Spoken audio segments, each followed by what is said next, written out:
So, good morning. Here we go with my first vlog. Hopefully the sound is working alright. I've put my visor down to try and give you the best possible sound, but it means that I have the worst possible view, because this is going to mist up pretty quickly. I think it's going to mist up already. As soon as I stop, it's going to mist. Here we go.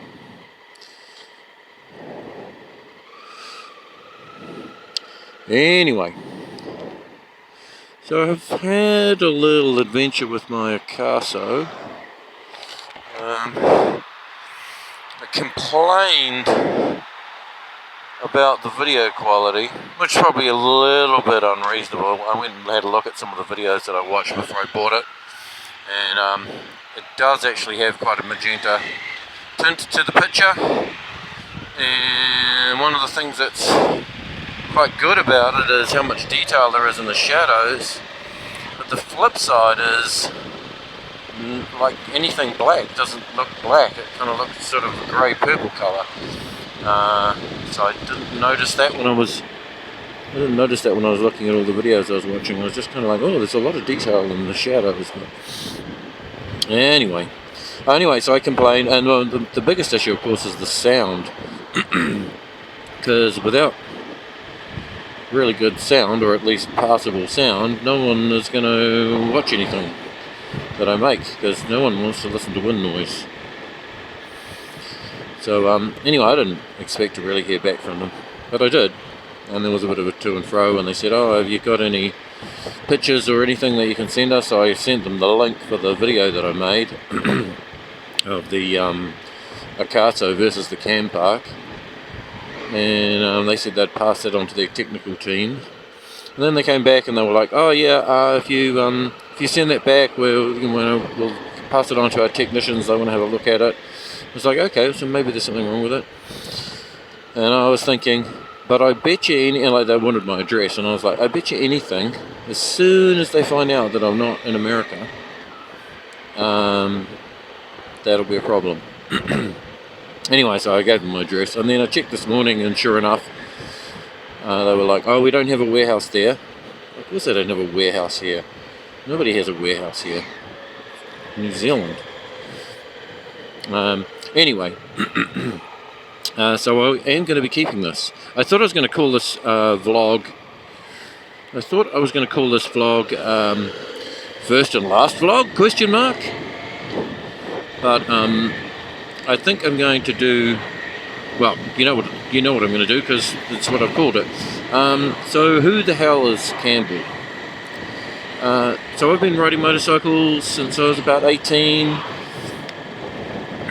Started off on a horrible little thing that I learnt to ride on. It was a Suzuki GT 250s in 1978 or something like that.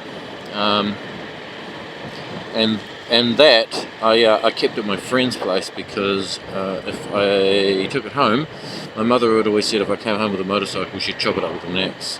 So I kept it at my mate's place, and I learnt to ride on it, which was mostly just screaming up and down the road on this incredibly noisy two-stroke, making babies cry, having people come out of their homes on Sunday mornings with pieces of 4x2 looking like they were going to bash me because it was so noisy, and I was just riding up and down the street. And once you got it hot, you stopped. You just couldn't get it started again. It would only start when it was cold, and then even then only if you pushed it up and down the road for half an hour. It really was hopeless. But anyway, that was my first motorcycle, and my mum found out about it because excuse me, my mum found out about it because the battery was constantly going flat, because I think the alternator was no good on it. Yeah, I took it home, took the battery home to charge it on a charger, and my mum found it downstairs, and she knew what it was straight away, and yeah, that wasn't good. She was pretty upset. But anyway, so that was my first motorcycle, and maybe I'll talk to you about other motorcycles I've owned, and that got me into biking, and yeah, since then I've owned over 20 different motorcycles. And mostly Suzukis, just because Suzuki seems to, for some reason make motorcycles I want to buy. In New Zealand they are way cheaper than everything else. Oh, they certainly were anyway. They're still a little bit cheaper. But I've had a really good run from them. Never had anything go wrong with any of them. So anyway, but yeah, so I've owned over 20 motorcycles in the span of time that I've been riding. I used to turn them over pretty quickly. I'd sort of at least, you know, every year I would buy another one. I've never kept anything for too long, because I always wanted something else. Nothing's changed really. And yep, and then I've done a bit of club racing. I did a little bit of dirt bike riding early on, which I was never very good at. And I did some club road racing, which I was reasonably good at. I've got some trophies at home. If you watch my channel and you watch my 2 camera stuff in my studio, you'll see there's the odd trophy up behind me. Ooh, it's windy. I worked for Kiwi Rider as a freelance journalist for them for about 10 years, test riding motorcycles and doing the odd book review and gear review and what have you, but mostly test riding bikes for them. So that was pretty fun. That was something I'd always wanted to do, and kind of got into adventure riding through the magazine, because predominantly I'd ridden sports bikes the whole time I'd been riding, because I do like to go fast.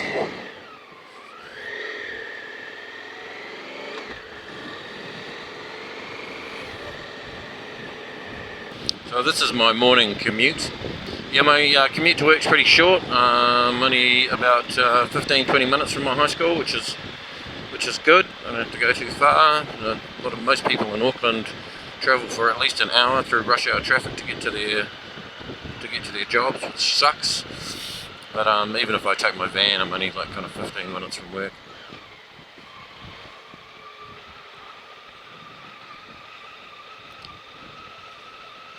So yeah,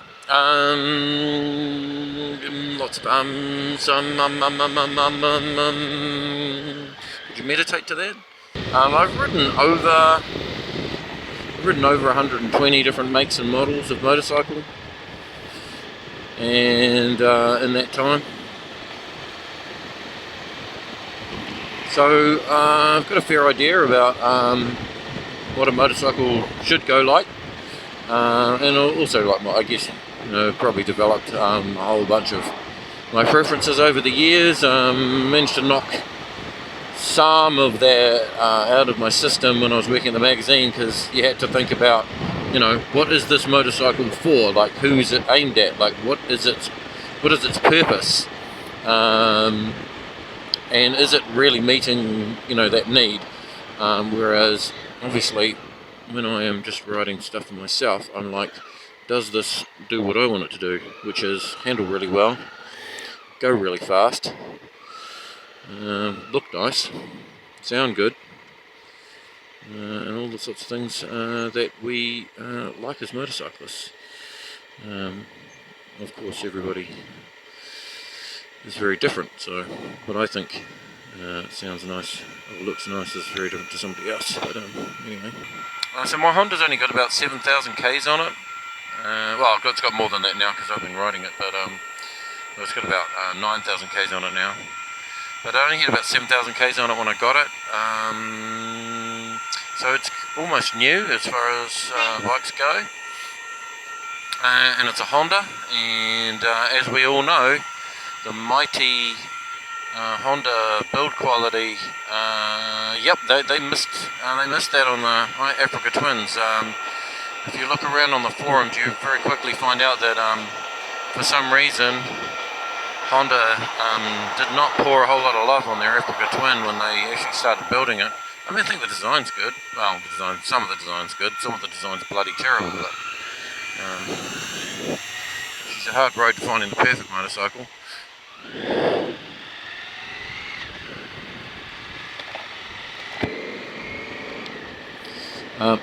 So some of the things that I like about my Honda is the balance. The overall balance is amazing, carries its weight really low, it's really easy to maneuver at low speeds, still handles reasonably well at pace on the road. Is it as good as a Suzuki V-Strom? No, definitely not. It is significantly slower. The engine is way less engaging, and yeah, it really does not handle as well on the road as the Suzuki V-Strom. It's still good though. It's still good. It's good enough, I think. Is it as good?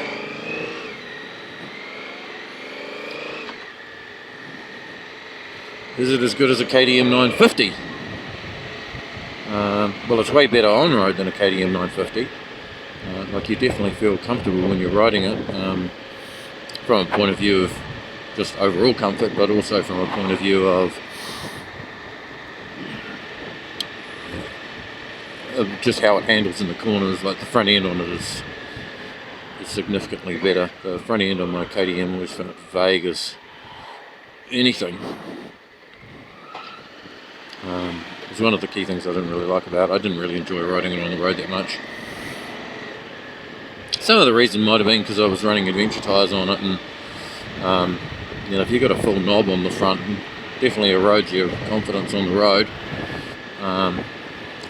especially when you're, you know, trying to push on. Would this be as good off-road as the KTM 950 Adventure? My suspicion is no. It probably wouldn't be, but it would definitely be significantly better than the V-Strom. Definitely way easier to pick up and move around. There's not a lot of weight difference, but how it carries its weight's quite different. The V-Strom all that weight is up really high, so anyway, so I'm enjoying my Africa Twin. I like how it sounds. Do I wish it was a bit faster and had a bit more go? Yeah, definitely. It's a bit wimpy compared to even a V-Strom. It's pretty wimpy.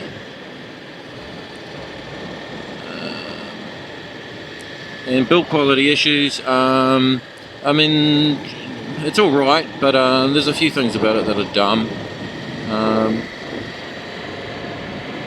Some design things, and also just some build quality things. So the switch, that the select switch on the switch cluster on the left, which allows you to switch through the dashboard modes and do things, you know, important things like, you know, zero your odometer, etc. It's broken. It just jams in. I can't get it to activate anything anymore. It wasn't broken when I got it. I don't know why it's broken now. I just found that it was all pushed in, so I don't know whether that switch was just in the active position for ages and then just burnt out, or what happened with it. So that's dumb. And the other thing about this bike is it's got a gearbox like a plastic glad bag full of broken hammers. I wouldn't say it's a common problem with them, but it's definitely a problem with them. If you look around, you can find forums where people talk about it, and of course all the Honda files go, no, the gearbox is good, there's nothing wrong with it, it's perfect, you just don't know how to change gear. Well, there's a lot of people when they clearly don't know how to change gear, and after 30 years of riding and not having a problem with any other gearbox on any other motorcycle, I don't think I'm the common denominator here.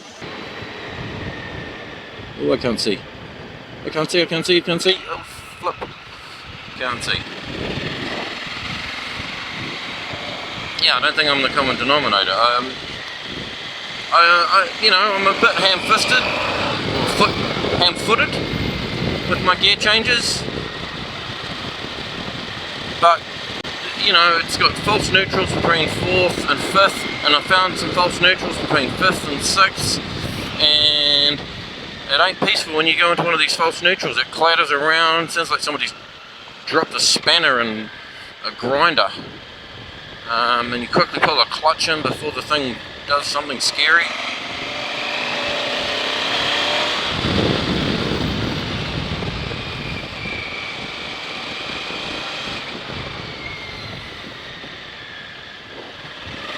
But whoa!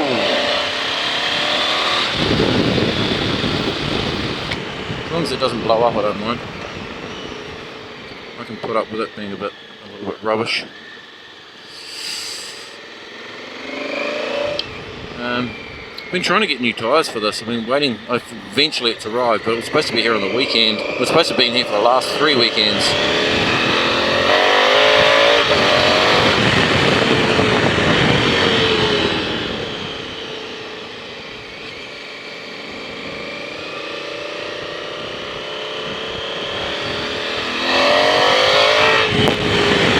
Seal is surprisingly grippy this morning.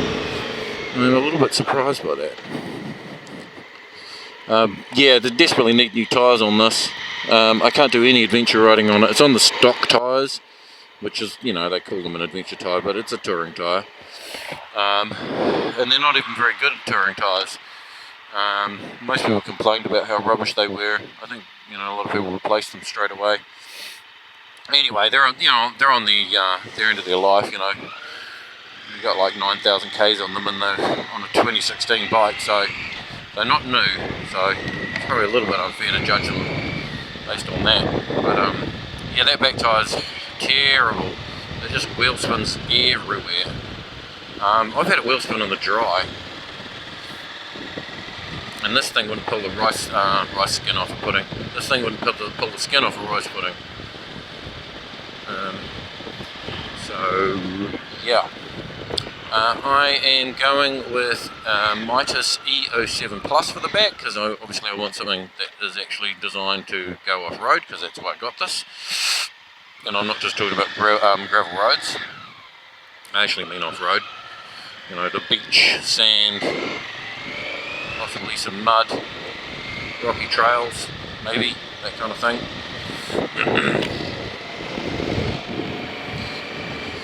And on the front, because I don't quite trust that Mitas brand, like, you know, you hear people saying, oh yeah, they're good, you know, like after the first 1,000 Ks where they just about want to kill you all the time, eventually they come good and then they grip, and it's like, okay, I don't want to put one of those on the front then. So, no, I don't know if that's true, but... So, I bought an Anakee Wild for the front, so I wanted something stickier. And I've used those, and I think they are good on-road, and I think they're good off-road. Sort of tried and true. I had them on my DR650, and who knows what they'll be like on this. It's a very different fish, really. It's a lot heavier, they're going to work a lot harder, probably going to get a lot hotter. But having said that, I can probably run a bit more pressure in them, so that they don't get quite so hot, because I usually run my tyres pretty soft. Anyway, that's me, that's my first vlog. Hopefully you're still listening. Catch you all next time. Peace and peace.